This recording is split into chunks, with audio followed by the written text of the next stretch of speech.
আপনার বাসায় কি হাফ কাপ দুধ আছে? তাহলেই কিন্তু আপনার ৬০০-৭০০ টাকা বেঁচে গেল। বড় একটা হুইপিং ক্রিমের প্যাকেট না কিনে যতটুকু প্রয়োজন ততটুকুই যে কোনো সময় বানিয়ে নিতে পারবেন, তাও কোনো রকম ক্রিম ছাড়া। মাত্র ২টি উপকরণে কোনো ঝামেলা ছাড়া আজকে এমন instant no fail whipping cream recipe শিখিয়ে দিব যেটা আপনাদের আজীবন কাজে লাগবে। আসসালামু আলাইকুম everyone, I am chef Ishika. Welcome back to iFood channel. Homemade whipping cream বানানোর জন্য আমি প্রথমে একটি প্যানে দিয়ে দিলাম ১৫০ ml গরুর খাঁটি দুধ। এবার দুধে দিয়ে দিচ্ছি ১৫০ গ্রাম বা ১০ টেবিল চামচ বাটার। হুইপিং ক্রিমটা তৈরি করার জন্য আজকে আমি গ্রামীণ স্বাদের আনসল্টেড বাটারটা ব্যবহার করব। কারণ গ্রামীণ স্বাদের বাটার একদম ন্যাচারাল অ্যান্ড পিওর, যেটা আমার হুইপিং ক্রিমের স্বাদকে আরও অনেক গুণ বাড়িয়ে দিবে। আপনারাও চেষ্টা করবেন হোমমেড হুইপিং ক্রিম তৈরি করার জন্য একদম ভালো কোয়ালিটির বাটার ব্যবহার করার। আপনারাও গ্রামীণ স্বাদের পেজ থেকে এই আনসল্টেড বাটার অর্ডার করতে পারেন, তাদের পেজ লিঙ্ক আমি ডেসক্রিপশন বক্সে দিয়ে দিব। এবার চুলার একদম লো ফ্লেমে বাটারটাকে দুধের সাথে খুব ভালোভাবে মেল্ট করে নিব। এই সময় চুলার ফ্লেমটা অবশ্যই লোতে রাখতে হবে, কোনোভাবেই এই মিশ্রণটাতে বলক তোলা যাবে না। আস্তে আস্তে সময় নিয়ে বাটারটাকে দুধের সাথে মেল্ট করে নিতে হবে। আরেকটি বিষয় এখানে লক্ষ্য রাখতে হবে, অবশ্যই আনসল্টেড বাটারটাই ব্যবহার করতে হবে। যদি সল্টেড বাটার ব্যবহার করেন তাহলে পরবর্তীতে হুইপিং ক্রিমের টেস্টটাও সল্টি হয়ে যাবে। আপনারা ইচ্ছে করলে এই বাটার মেল্টিংয়ের কাজটা মাইক্রোওয়েভেও করতে পারবেন। বাটার দুধের সাথে খুব ভালোভাবে মেল্ট হয়ে গিয়েছে। এবার এই মিশ্রণটাকে চুলা থেকে নামিয়ে নিব। এবার এই দুধ বাটারের মিশ্রণটাকে আমি সরাসরি একটি ব্লেন্ডার জারে ঢেলে দিলাম। এই পর্যায়ে মিশ্রণটা হালকা গরম আছে, কিন্তু তাতে তেমন একটা অসুবিধা নেই। এবার ব্লেন্ডারে পালস করে করে আমি মিশ্রণটাকে ব্লেন্ড করে নিব ঘড়ি ধরে ২ মিনিটের মতো। আপনাদের ব্লেন্ডারেও যদি এমন স্টিম রিলিজের ঢাকনা থাকে তাহলে আপনারা এটাকে খুলে গরম গরম মিশ্রণটাকেই ব্লেন্ড করে নিতে পারবেন। ২ মিনিট ব্লেন্ড করে নেওয়ার ফলে বাটার আর দুধটা একসাথে খুব ভালোভাবে মিশে যাবে। দেখতেই পাচ্ছেন চুলা থেকে নামানোর সময় দুধের উপর বাটারটা কেমন ভেসে ছিল, এখন সবকিছু একসাথে মিশে গিয়েছে। আর অলরেডি কিন্তু মিশ্রণটা অনেকটাই ঘন হয়ে এসেছে। তৈরি হয়ে গেল ঘরে তৈরি হেভি ক্রিম। মিশ্রণটা আগে থেকেই একটু গরম ছিল আর ব্লেন্ডার করার ফলে আরেকটু গরম হয়ে গিয়েছে, তাই এটাকে স্প্যাচুলা দিয়ে নেড়েচেড়ে ঠান্ডা করে নিচ্ছি। পরবর্তী স্টেপে যাওয়ার আগে আপনারাও অবশ্যই মিশ্রণটাকে নেড়েচেড়ে ঠান্ডা করে নেবেন। এবার একটি ক্লিং র্যাপ পেপারের সাহায্যে ক্রিমটাকে উপর থেকে কভার করে দিচ্ছি। দেখতেই পাচ্ছেন আমি কিভাবে কভার করেছি, শুধু বাটির মুখটা কভার করিনি, ক্রিম পর্যন্ত ক্লিং র্যাপ পেপারটাকে আটকিয়ে দিয়েছি। অবশ্যই এইভাবে ক্রিমটাকে সিল প্যাক করে রাখতে হবে যেন কোনোভাবেই ক্রিমের উপর সর না পড়ে। এবার আমি এই হেভি ক্রিমটাকে নর্মাল ফ্রিজে রেখে দিব ২ থেকে ৩ ঘন্টার মতো।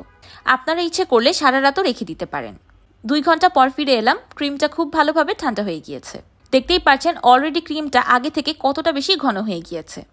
এই পর্যায়ে এটাকে দেখতে একদম প্যাকেটের কিনা হুইপিং ক্রিমের মতোই লাগছে, তাই না? এবার একটি ইলেকট্রিক হ্যান্ড বিটারের সাহায্যে ক্রিমটাকে হুইপ করে নিব। আপনাদের হাতের কাছে ইলেকট্রিক হ্যান্ড বিটার অ্যাভেলেবেল না থাকলে আপনারা এখানে উইক্সের ব্যবহারও করতে পারবেন। মাশাআল্লাহ, দেখতেই পাচ্ছেন তৈরি হয়ে গিয়েছে আমাদের হোমমেড হুইপড ক্রিম। ক্রিমটা একদম ইজিলি হুইপড হয়ে গিয়েছে। বাটির নিচে কোনো রকম আইস পাতও দিতে হয়নি। ফ্লেভারের জন্য দিয়ে দিলাম 1/2 চা চামচ ভ্যানিলা পাউডার। আপনারা ইচ্ছে করলে ভ্যানিলা এসেন্সও দিতে পারবেন, কোনো অসুবিধা নেই। তাছাড়া আপনারা যেই ফ্লেভারের ক্রিম বানাতে চান এখানে সেই এসেন্সই ব্যবহার করতে পারবেন। এবার দিয়ে দিলাম 2 টেবিল চামচ পাউডার সুগার। আমি দানাদার চিনি ব্লেন্ডারে ব্লেন্ড করে পাউডার করে নিয়েছি, সেটাই অ্যাড করেছি। আমি হুইপিং ক্রিমটা কম সুইট পছন্দ করি, তাই আমি এখানে চিনির পরিমাণটা কম ব্যবহার করেছি। আপনারা আপনাদের পছন্দ অনুযায়ী চিনির পরিমাণটা বাড়িয়ে বা কমিয়েও নিতে পারবেন। তো তৈরি হয়ে গেল মাত্র 2টি উপকরণে ইনস্ট্যান্টলি হোমমেড হুইপড ক্রিম। এবার আমি আপনাদেরকে কাছ থেকে ক্রিমের টেক্সচারটা দেখিয়ে দিচ্ছি। দেখতেই পাচ্ছেন ক্রিমটা কতটা বেশি স্টেবল হয়েছে, স্প্যাচুলা থেকে একদমই নড়ছে না বা পড়ে যাচ্ছে না। আমি স্প্যাচুলাটা উল্টো করে কয়েকটা ঝাঁকি দিয়েও দেখিয়ে দিচ্ছি। দেখতেই পাচ্ছেন ক্রিমটা একদমই নড়াচড়া করছে না, কত স্টেবল একটা ক্রিম তৈরি হয়েছে। এটা কিন্তু কোনো হুইপড ক্রিমের সাবস্টিটিউট না, এটাই আসল হোমমেড হুইপড ক্রিম। আপনি এটা খাওয়ার সময় একদম প্যাকেটের কিনা হুইপড ক্রিমের স্বাদটাই পাবেন। সচরাচর কিন্তু প্যাকেটের কিনা ক্রিমগুলো এত স্টেবল হয় না। এই ঘরে তৈরি ক্রিমটা যতটা বেশি স্টেবল অ্যান্ড পারফেক্ট হয়েছে। আপনারা এই হোমমেড হুইপড ক্রিম দিয়ে কেক বানাতে পারবেন, আবার কেক ডেকোরেশনও করতে পারবেন। আমি আপনাদেরকে সেটাও দেখিয়ে দিচ্ছি। আমি 3টি পাইপিং ব্যাগে আমার পছন্দ মতো 3টি নজল লাগিয়ে নিয়েছি। এবার আপনাদেরকে ক্রিম দিয়ে ডেকোরেশন করে দেখিয়ে দিচ্ছি যে এই ক্রিম দিয়েও কতটা সুন্দর ডেকোরেশন করা যায়। যেই সব ডেজার্ট আইটেমে হুইপড ক্রিম ইউজ করা হয় সবগুলোতেই এটা ব্যবহার করা যাবে। এমনকি এই হুইপড ক্রিম দিয়ে আপনারা আইসক্রিমও তৈরি করতে পারবেন। মাশাআল্লাহ, দেখতেই পারছেন কত সুন্দর ডিজাইন তৈরি হয়েছে। দেখে বোঝার কোনোই উপায় নেই যে এটা ঘরে তৈরি হুইপড ক্রিম। আসলে আমি নজেল দিয়ে কাজ করে বেশি একটা অভ্যস্ত না, আপনারা আমার থেকে আরও সুন্দর ডিজাইন তৈরি করতে পারবেন। আমি শুধু আপনাদেরকে হুইপড ক্রিমের পারফেক্টনেসটা বোঝানোর জন্য এই ডিজাইনগুলো তৈরি করে দেখালাম। আপনারা এই হেভি ক্রিমটাকে তৈরি করে নর্মাল ফ্রিজে সংরক্ষণ করতে পারবেন 15 থেকে 20 দিনের মতো। যখন খুশি তখন বের করে ক্রিমটাকে হুইপড করেই তৈরি করে নিতে পারবেন হুইপড ক্রিম। যারা কেক নিয়ে বিজনেস করেন না, মাঝে মাঝে বাসায় শখবশত বা খাওয়ার জন্য কেক তৈরি করেন, তাদের জন্য 600-700 টাকা দিয়ে একটা হুইপিং ক্রিমের প্যাকেট কিনা ওয়ার্থ ইট না। কারণ অনেকেই মাঝে মাঝে কেক তৈরি করেন, পরে বড় একটা হুইপিং ক্রিমের প্যাকেট বাসায় এমনিই পড়ে থাকে।